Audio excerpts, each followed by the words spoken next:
ओकाड़ा के नवाही गांव मत्ता सिंह में गरीब मेहनतकश सदीक की 15 साला बच्ची को बाअसर मुल्जमान ने अगवा करके तशद्दुद और ज्यादती का निशाना बना डाला। मुद्दई सदीक का कहना है कि मेरी बेटी घर से सौदा सरफ लेने के लिए निकली थी, जो घर वापस नहीं पहुंची। ज़राए के मुताबिक गरीब मेहनतकश सदीक के 2 बच्चे माजूर हैं। गरीब खानदान मेहनत मजदूरी करता है, जबकि बाअसर मुल्जमान कानूनी कार्रवाई करने पर कत्ल की धमकियां दे रहे हैं।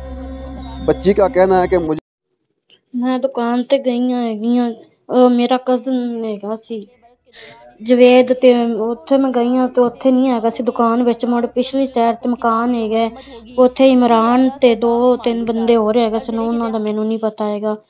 उन्हां ने मैनूं उत्थे बन्न लिया हैगा ते मेरे नाल ज़्यादती कीती हैगी ते मुड़ डरावे डरूवे देंदे रह गए जे तू बोली तो तैनूं असीं जिंदा नहीं छड्डांगे मार देंगे। जवेद